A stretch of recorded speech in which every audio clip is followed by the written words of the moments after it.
Morning. All right. Now, I want everybody to turn to somebody next to them and say good morning. Morning. Okay. Morning, Josh. Now turn to somebody else you didn't say good morning to and say good morning to them. Morning, Al. Now turn to one of the other people you didn't say good morning to and tell them you are glad they're here. I'm glad y'all here. Good. That feels good. That feels really good. So you might be looking at the title of the sermon today and wondering what it's going to be about. Well, I'm going to leave it on a little bit longer. I want y'all to stay wondering. First, we're going to go ahead and look at our scripture before I get started and get carried away and forget to go over it. So, you all have Matthew, Isaiah, and Amos. I'm going to throw one extra one in there just because it kind of resonated with me this week. It's one of my favorite verses too. It's the one Cole spoke about in Revelations. We won't go over it. I won't read it to y'all. I'll give you an ad-lib version of it. Might read it if I have it written down here. I don't remember what I wrote down, to be honest. I'm a bullet point speaker. So, we'll start with Matthew. Matthew 21, verses 12 and 13. Jesus entered the temple court and drove out all who were buying and selling there. He overturned the tables of the money changers and the benches of those selling doves. It was written, he said to them, my house will be called a house of prayer, but you will make it a den of robbers. Let that one resonate with you. Now, let's turn to Isaiah 19, verse 13. The Lord says, these people come near me with their mouths and honor me with their lips, but their hearts are far from me. They worship me as based on mere human rules as they have been taught. Now, how do those two connect? On the surface, you might can see it, but there's a deeper meaning to that. And there's something that we can carry into this, into our everyday lives. Lastly, we've got Amos. Amos 5, verses 21 and through 24. I despise your religious festivals. Your assemblies are a stench to me. Even though you bring me burnt offerings and grain offerings, I will not accept them. But let justice roll like a river, righteous like a never-failing stream. So, I'll go ahead and remind you all what Cole spoke about last week. Revelations 13, 15 through 16. I know your deeds, that you are neither cold nor hot. I wish you were either one or the other. So because you are lukewarm, neither hot nor cold, I'm about to spit you out of my mouth. Does that sound good to everybody yet? You all see where this is going? I hope so. Okay. Now, enough of the formalities. So, a couple weeks ago, I missed church. That's a very common occurrence, we know. But I went to a different church. I went to a church in Knoxville. I wanted to go with my cousin. I wanted to see what these big mega churches were like. I wanted to see the faith. I wanted to see the witnessing. I wanted to see the spectacle that they performed. And you know what? It was the furthest place from God I've ever been. I felt closer to God in school. I felt closer to God in a bar. I felt closer to God in traffic in Nashville, waiting. That church was the furthest place from God I've ever been. So, this morning, I want you to look around. We are few in numbers, but we're strong in heart. It doesn't matter how many people attend your church. It doesn't matter how many people are on your roll. It doesn't matter how many people show up. What matters is the faith of the church. You can have the biggest church with the weakest faith. And that is today I'm here to preach to you about. I want you all to know my experience and to be grateful for what we have here. So, let me get started by what happened that morning. I was already in Knoxville that morning, and I thought, why not go with Katie to church? So, get in my car and I drive down there. Before I even turn into the church parking lot, they have signs and police officers directing traffic. They have streets blocked off and squad cars sitting there, cones set up, and a sign that says, if it's your first time, turn on your blinker. So I turn on my blinker. And you would have thought that I was Taylor Swift pulling up the front door. I had people waiting on me hand and foot. They were acting as nice as they could possibly be to a stranger. And I get front door parking. My parking spot was no further from here to the second pew. And there was a sign there that says, welcome home. So I sit there and I wait. And something deep down inside me said, something just ain't right. So I waited on Katie and her boyfriend to show up so I could walk in with them. I had people staring at me and looking at me. I had a couple of ushers come knocking on my door, asking if everything was okay. And I told them I was just waiting. Katie and her boyfriend finally showed up and they walked us in. Before I could even get into the church, they'd already shoved a gift bag in my hand.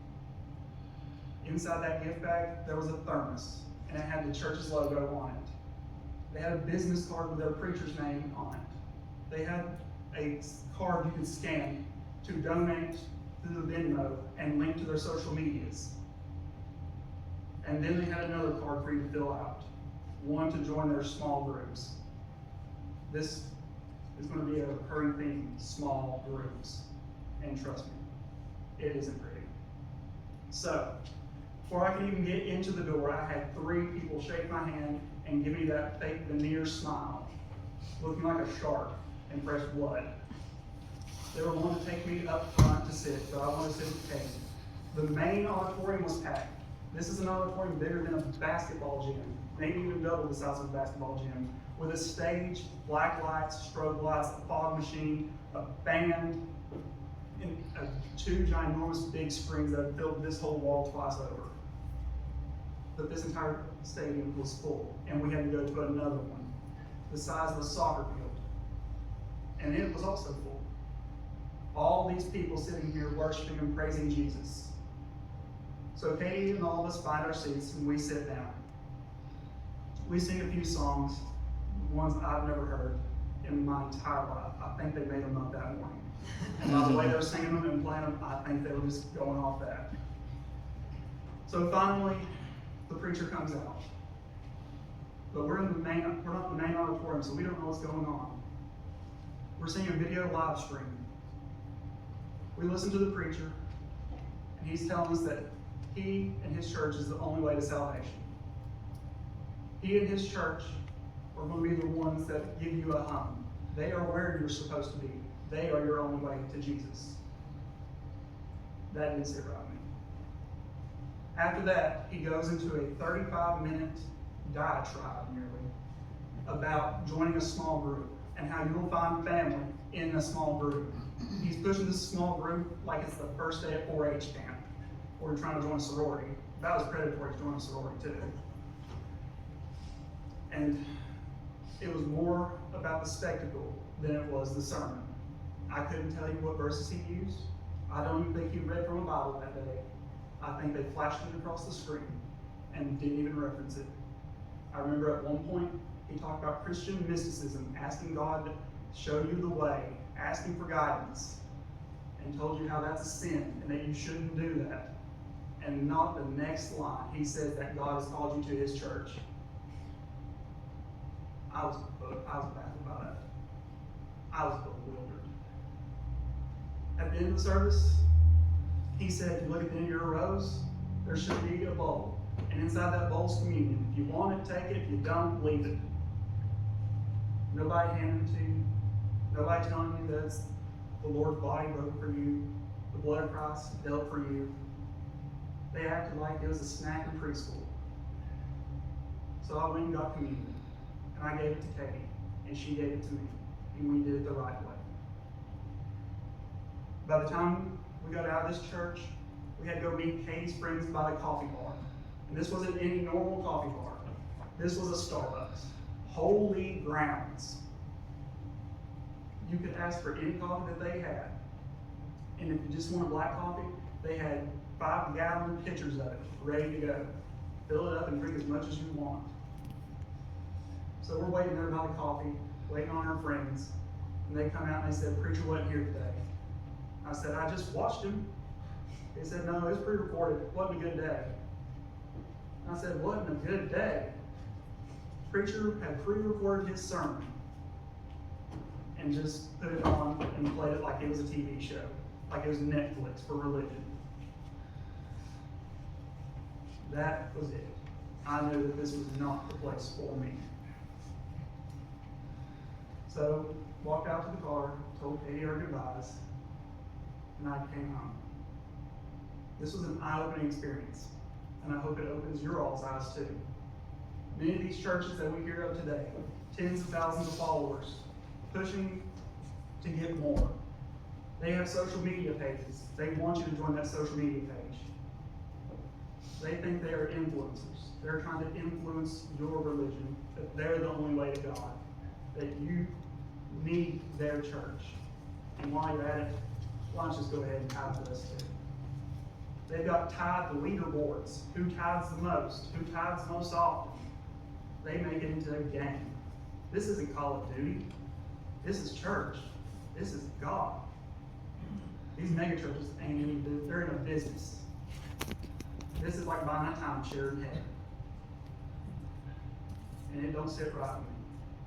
So, how does this relate back to everything we've referenced here?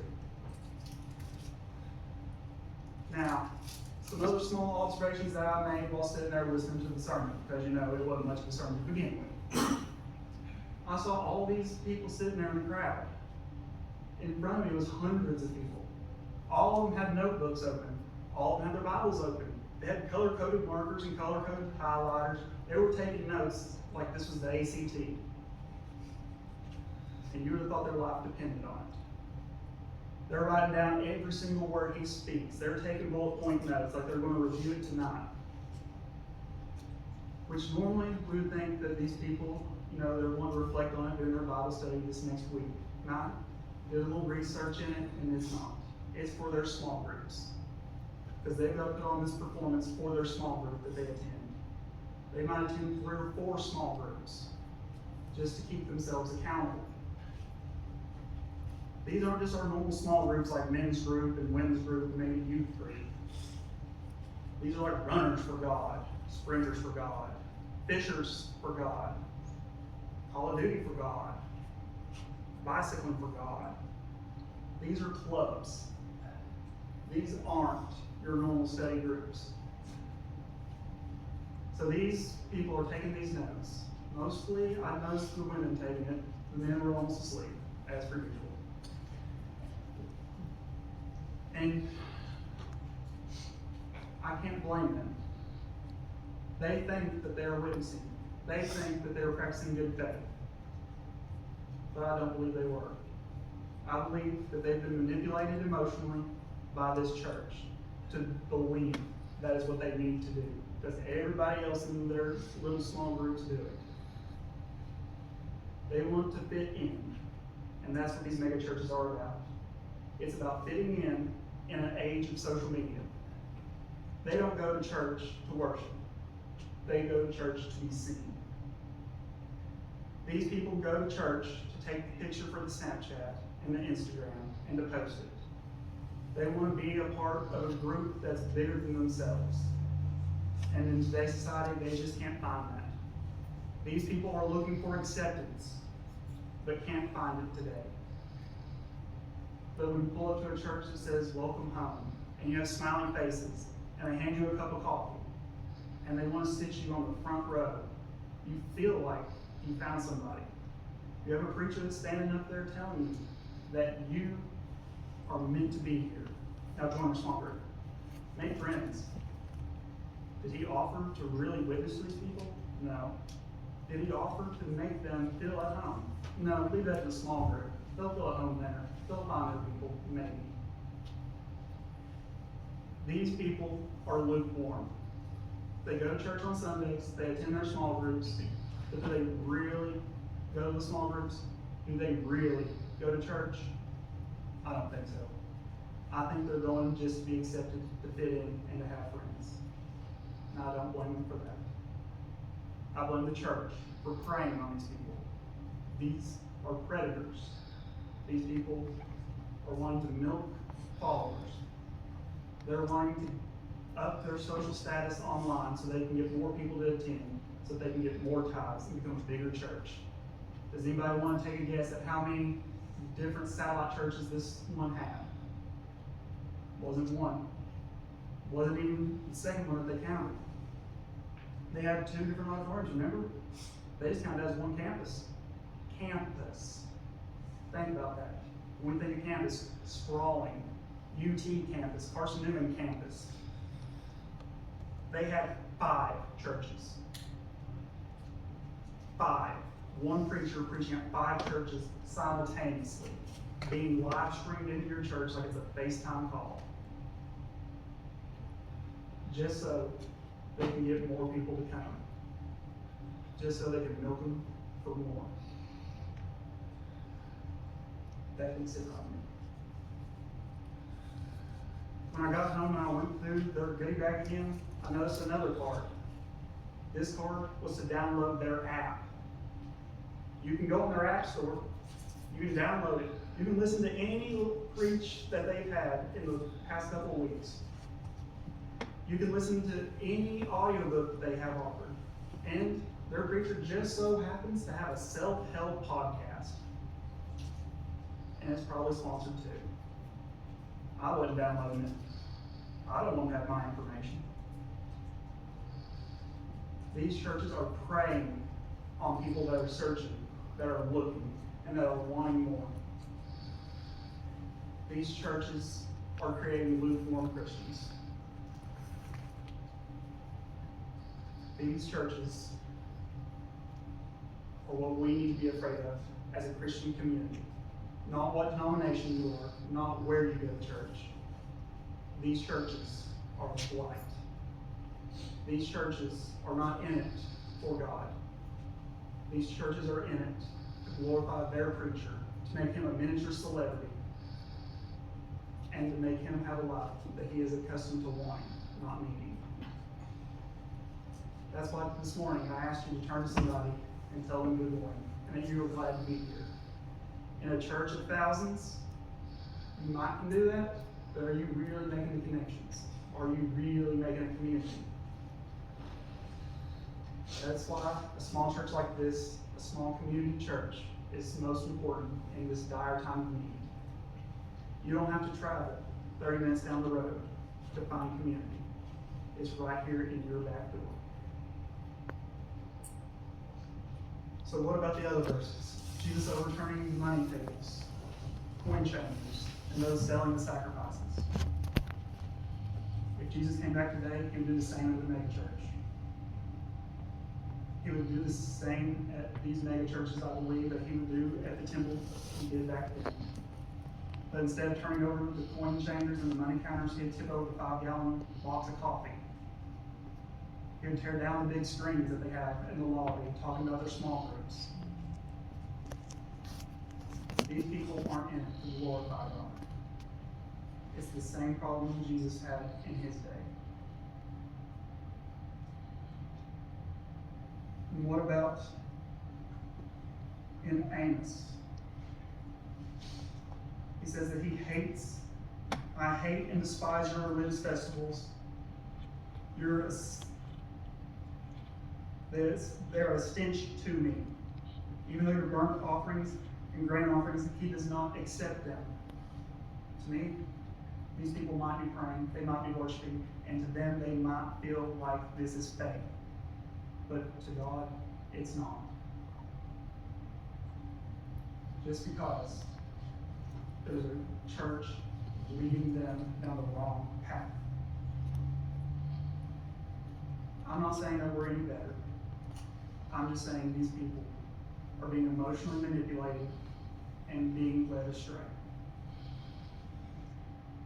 And I don't know what we can do. Us as a Christian community, I don't know what we can do. Social media has made people feel more isolated than ever. We're more connected today than we were 10 years ago. But we're further away in personal relationships, face-to-face conversations. We are lonelier now than ever, and we're seeing that. We're seeing people being consumed by loneliness. And when you're consumed by loneliness, it leads you down a path of hate. And it leads you down a path of destruction. You want to blame somebody. You want to blame anybody. And you turn to a church. You want a church that has a lot of people, somebody that you can relate with, somebody that you can feel like understands you. And if there's 1,000 people in this church, surely to God, you can find one, maybe two, that understand you. Somebody you can connect with. But you know what? They're just as far from each other in those churches as they are on social media. These churches are the equivalent of drug dealers. They give you a spiritual high with a fog machine. And next week, you're itching to go back for that insane high. There's nothing substitute there. It's like eating junk food when you're hungry.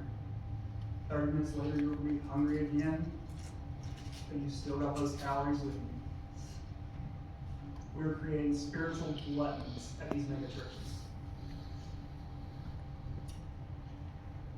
So what can we do? What can we do? We can reach out to our community. We can witness to our community. We can help them when they're in need. And just hope. Hope that they're curious enough to come see us. We keep marching on. And eventually, hopefully one day, these people come to the realization of what has happened. That's all we can do. We can't go pull them out of the church. We can't go raid them. We can't tie them up and pillage the church and bring them here. So,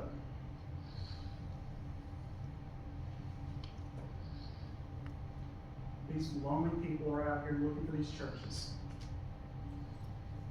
Many people in their 20s and 30s, these are the most lonely people we have today in our nation. Sure, they might seem happy on the outside. They might post all the social media and look like they're having a great time. But on the inside, they're dying. They're searching for more. There's a void that they need filled. And they're looking for it in all the wrong places.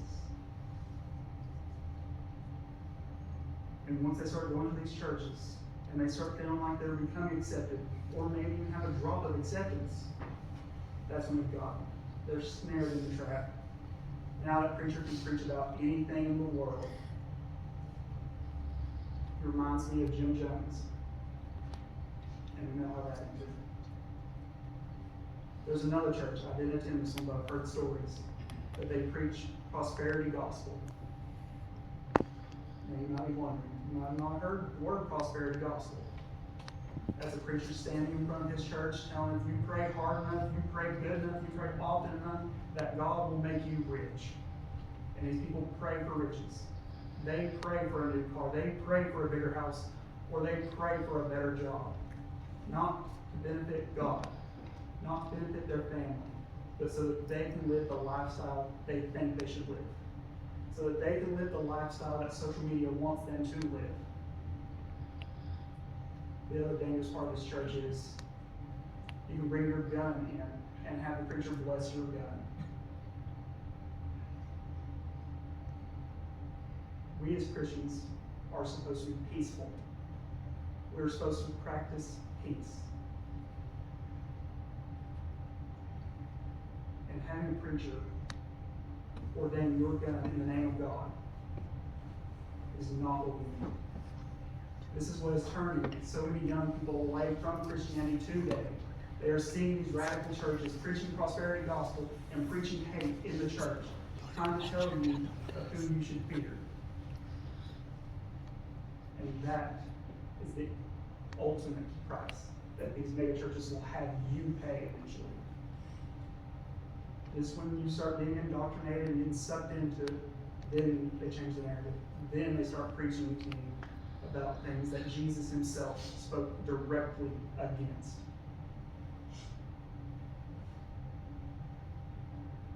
So, when you see these mega churches, I don't want you to be jealous.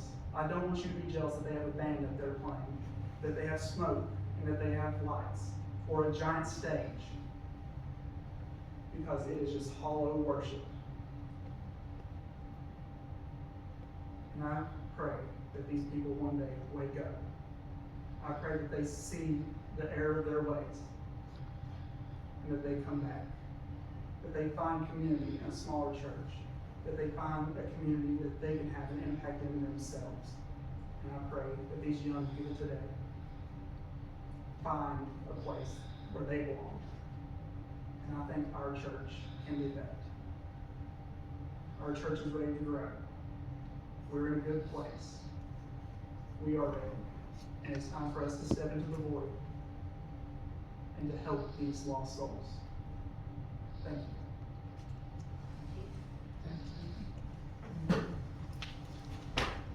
Anybody have a request? This is both of you have, we can